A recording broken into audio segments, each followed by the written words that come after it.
दोस्तों, अगर आप अक्सर ट्रेन से सफ़र करते हो और अगर आप अलग-अलग ट्रेन में सफ़र करते हो, तो आपको कभी ना कभी ट्रेन के जीवन कोच या फिर जेवन कोच में सफ़र करना पड़ सकता है। और जब आप इन कोच में टिकट बुक करोगे, तो आपके टिकट पर आपको जेवन और जीवन कोड देखने को मिल सकते हैं, जिनको देखने के बाद आप कंफ्यूज भी हो सकते हो। यानी कि अगर आपने पहले ट्रेन के जेवन कोच या फिर जीवन कोच में सफ़र नहीं किया है, तो आपको थोड़ी सी परेशानी हो सकती है, जैसे कि ट्रेन के कोच को ढूंढने में परेशानी हो सकती है। इसी कारण आपके पास ट्रेन के जीवन कोच और जेवन कोच से जुड़ी पूरी जानकारी होनी चाहिए। अब सबसे पहले तो आपकी जानकारी के लिए मैं आपको बता दूं कि जीवन कोच और जेवन कोच दोनों अलग-अलग कोच हैं। तो चलिए फिर बिना टाइम वेस्ट करे जान लेते हैं ट्रेन के जीवन कोच के बारे में और जेवन कोच के बारे में। अब सबसे पहले अगर बात करें जीवन कोच के बारे में, तो दोस्तों अगर आपको किसी भी ट्रेन के कोच पर G1, G2 या फिर G3 लिखा हुआ देखने को मिलता है, तो दोस्तों उस कोच को बोला जाता है गरीब रथ AC 3 टियर कोच। अब दोस्तों ये जो G1, G2, G3 टाइप के जो कोच होते हैं, जिनको गरीब रथ AC 3 टियर कोच बोला जाता है, इनमें लगने वाला किराया कम होता है, यानी कि सस्ता होता है। इसी के साथ आपको इस कोच में प्रॉपर AC की सुविधा देखने को मिलती है, यानी कि ये एक एयर कंडीशन कोच होता है।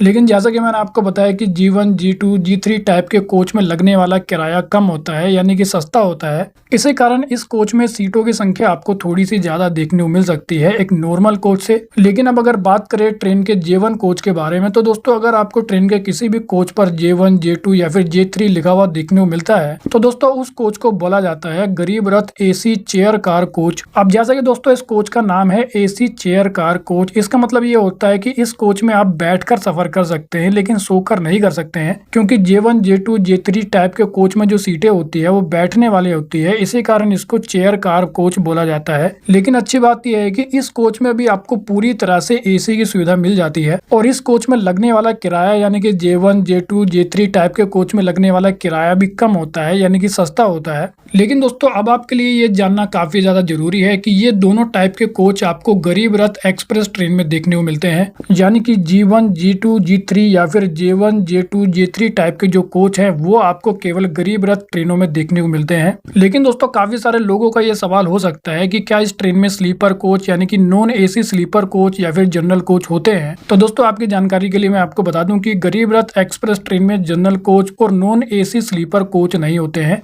इसी कारण गरीब रथ एक ऐसी ट्रेन है जो कि पूरी तरह से एयर कंडीशनड होती है, यानी कि सभी कोच में आपको AC की सुविधा मिलती है। लेकिन जैसा कि मैंने आपको बताया कि इस ट्रेन में लगने वाला जो किराया होता है वो कम होता है, यानी कि सस्ता होता है। तो इसी कारण अगर आप कम किराया देकर AC वाले कोच में सफर करना चाहते हैं तो आप इस ट्रेन में सफर कर सकते हैं। तो दोस्तों इस वीडियो में इतना ही। I hope you like the video. तो फिर मिलेंगे अगली वीडियो में, जब तक के लिए जय हिंद।